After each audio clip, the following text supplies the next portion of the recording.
Class 8th Mathematics. We are going to start chapter 11, Area of Polygons. Firstly, we will study some basic formulas studied in 7th class. Area of triangle is equal to half into base into height. Area of rectangle is equal to length into breadth. Area of square is equal to side into side. Area of parallelogram is equal to side into corresponding altitude. Quadrilateral. Firstly, we will understand what is the term quadrilateral. What does it mean? The term quadrilateral is made up of two words, quad and rilateral. Quad means four. Any figure having four sides is known as quadrilateral. जितनी भी figures की four side होंगी, a closed figure, open figure नहीं, closed figure जिनकी भी four sides होंगी उसे हम क्या बोलेंगे? क्वाड्रिलेटरल बोलेंगे. तो to find the area of quadrilateral, let A B C D is a quadrilateral. हमने क्या किया? ए बी सी डी एक आर्बिट्रेरी क्वाड्रिलेटरल ले लिया. ज़रूरी नहीं है वो इसी शेप का हो, किसी भी शेप का हो सकता है, बट क्लोज्ड फिगर होनी चाहिए और उसकी साइड्स क्या होनी चाहिए? Four sides. With A C of one of it diagonals. A C क्या आपके पास? क्वाड्रिलेटरल की डायगनल है. And B P and D Q are the perpendiculars drawn from the vertex B and D on the diagonal A C. B P क्या है? एक height कह लो या परपेंडिकुलर है from the point B to the line A C. And D Q is the perpendicular from the point D to the line A C. Now area of quadrilateral. इस quadrilateral को A C line दो triangles में divide कर रही है. That means जो area of quadrilateral आएगा वो इन दोनों ट्राइंगल्स के एरिया का क्या होगा? सम होगा. So area of quadrilateral A B C D will be equal to area of triangle A B C plus area of triangle A D C. That is area of triangle ABC plus area of triangle ADC. Now we know that area of triangle is equal to half into base into height. For triangle ABC, AC will be the base. Base वो होता है जहाँ पे हमारा foot of perpendicular lie करता है. Foot of perpendicular BP lies on AC. So in triangle ABC, BP is the perpendicular and P is the foot of perpendicular, so base will be AC. So area will be half into AC into BP. Next, in triangle ADC, DQ foot of perpendicular lies on AC again. Then area of triangle ADC is equal to half into AC into DQ. Now we can take half common from both. And AC is also present in both, so AC can also be taken common. We are left with BP plus DQ. We are left with BP plus DQ, which is equal to half into AC क्या थी आपके पास? Diagonal थी, तो half into diagonal.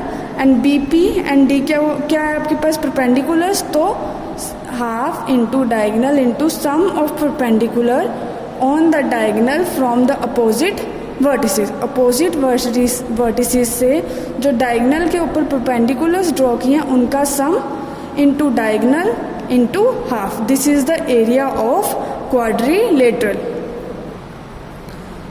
Next we have area of rhombus. Let ABCD is a rhombus and AC and BD be its diagonals. ABCD is a rhombus and AC and BD are its diagonals. We know that diagonals of a rhombus bisect each other at right angles. Means एक तो diagonals जो rhombus के diagonals है वो दो equal parts में divide करते हैं उसे, and also the angle between the diagonals is 90 degree. This angle is equal to 90 degree. So we will find the area of rhombus. Now rhombus is divided by the diagonals into four parts. ये four parts में rhombus को divide कर दिया diagonals ने.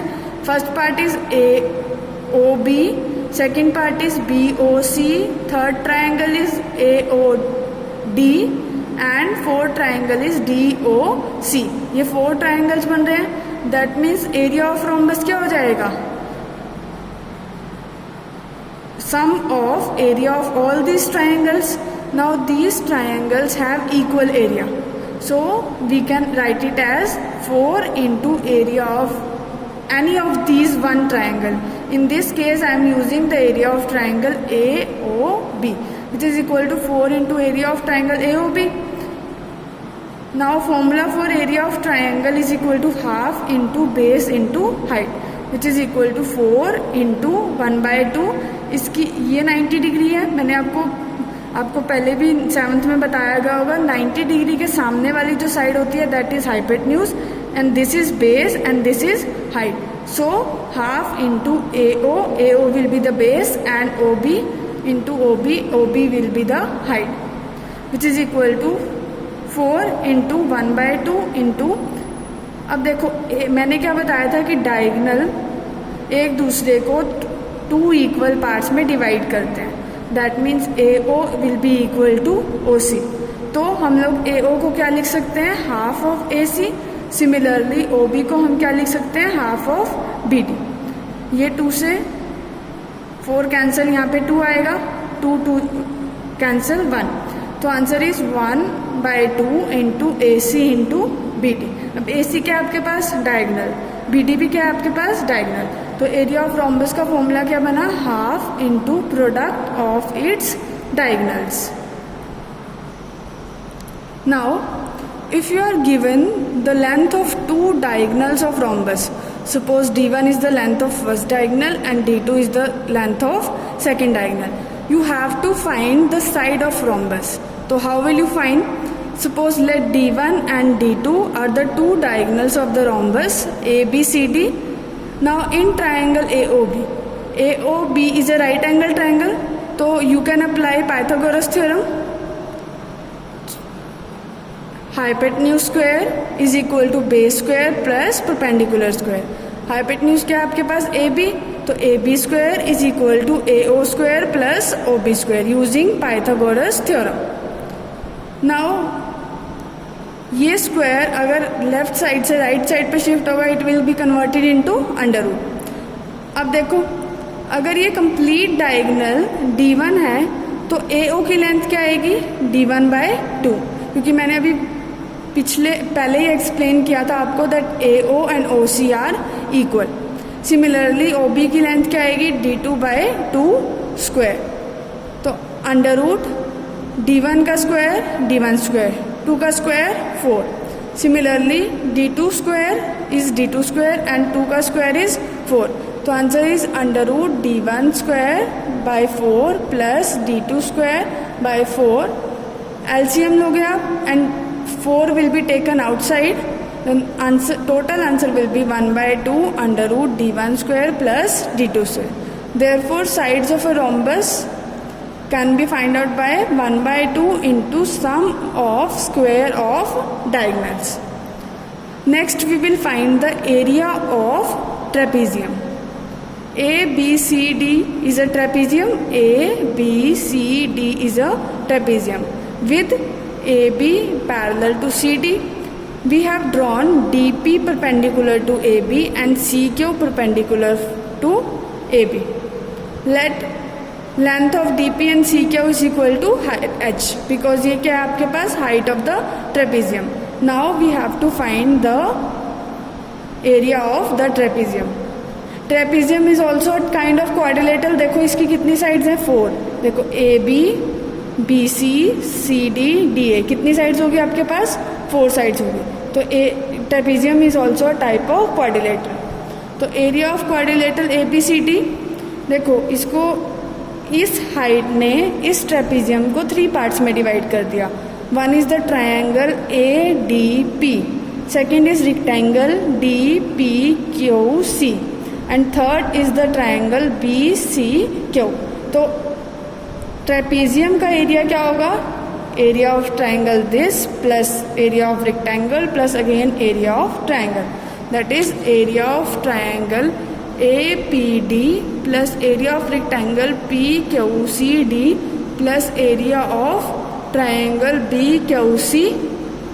Now area of triangle APD क्या होगा, half into base into height, that is half into base क्या हुआ AP और हाइट क्या हुई आपके पास DP, और उसको DP की वैल्यू क्या है आपके पास H, तो half into AP into H plus area of rectangle length into breadth, length आपके पास PQ और ब्रेथ आपके पास H, तो area of rectangle is equal to PQ into H plus 1/2, then area of triangle CQB is equal to QB into H.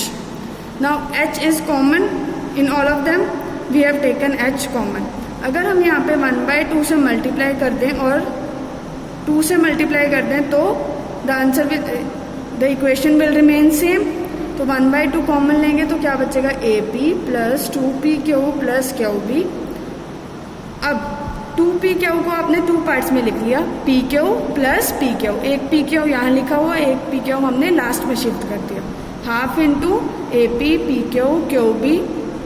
अब देखो AP PQ और QB का मतलब क्या हुआ, AB, एंड PQ का मतलब हमारे पास क्या हुआ, देखो अब ये रेक्टेंगल है, we know that opposite sides of a rectangle are equal, तो PQ की जगह हम क्या लिख सकते हैं, CD भी लिख सकते हैं. तो half into height into AB plus CD, since hence area of trapezium is equal to half into height into sum of parallel